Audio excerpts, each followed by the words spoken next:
US-ൽ നിന്ന് നമ്മുടെ കോന്നിക്കാരൻ നമ്മുടെ ഡെന്നി ചേട്ടൻ വന്നിട്ടുണ്ട്.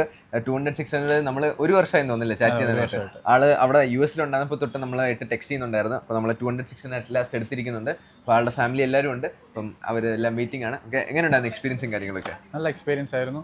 ഞാൻ ബ്രോഡ് ഡീലിംഗ് ആണെങ്കിലും നല്ല ഡീലിംഗ് ആണ്. ഒരു വർഷമായിട്ട് കണ്ടിന്യൂസ് ഞാൻ എന്താ പറയണ്ടേ ഡിസ്റ്റർബ് ചെയ്യുന്നുണ്ട്. നമ്മളെല്ലാം നല്ല നീറ്റായിട്ട് നമ്മൾ എല്ലാം പരിപാടി പറഞ്ഞു കൊടുക്കുകയും ചെയ്തു. ആൾക്കൊരു 150-500 ഉണ്ടായിരുന്നു. അപ്പോൾ ഇച്ചിരി വെയിറ്റ് കൂടുതലാണ്. അപ്പോൾ അതിൽ നിന്ന് 200-600 ഏറ്റവും പുതിയ ലെൻസിലോട്ട് അപ്ഗ്രേഡ് ചെയ്തിട്ടുണ്ട്. അപ്പം ഇതുപോലത്തെ ലെൻസസ് യൂസ്ഡും പുതിയതൊക്കെ നമ്മുടെ ക്യാമറ സ്കാൻ അവൈലബിൾ ആണ്. ഇതിപ്പോൾ നല്ല റേറ്റിനാണ് നമ്മൾ കൊടുത്തിരിക്കുന്നത്. എങ്ങനെയുണ്ടായിരുന്നു എക്സ്പീരിയൻസ്? അടിപൊളി. അപ്പം ഇനി ഫോട്ടോ എടുത്ത് വിളിക്കാം. നമ്മൾ ആളുടെ ഒരു പേജ് ഇട്ടിട്ടുണ്ട്, നിങ്ങൾ ജസ്റ്റ് ഒന്ന് ചെക്കൗട്ട് ചെയ്യുക. 150-500-ലും M3 ആണ് ഉപയോഗിക്കുന്നത്. അപ്പം അതിൽ അന്യ റിസൾട്ടാണ്. അപ്പോൾ ഇതും കൂടെ വരുമ്പോൾ നല്ല ഡെപ്തിൽ ആൾ ഫോട്ടോ എടുത്ത് ഇനി ഇടുന്നതായിരിക്കും. നമ്മൾ കൊളാബ് ഇട്ടിട്ടുണ്ട് 2 പേജ്, ജസ്റ്റ് ഒന്ന് ചെക്കൗട്ട് ചെയ്തോ. ഇനി ആ പേജ് ഫോളോ ചെയ്ത് വെച്ചോ, കുറേ അധികം ക്രേസി ക്ലിക്സ് വരുന്നതായിരിക്കും. അപ്പോൾ ഇതുപോലത്തെ കുറേ അധികം ക്രേസി വീഡിയോസ് ആണെങ്കിൽ നമ്മുടെ ക്യാമറ സ്കാൻ്റെ പേജ് ഒന്ന് ഫോളോ ചെയ്തോ. Bye bye.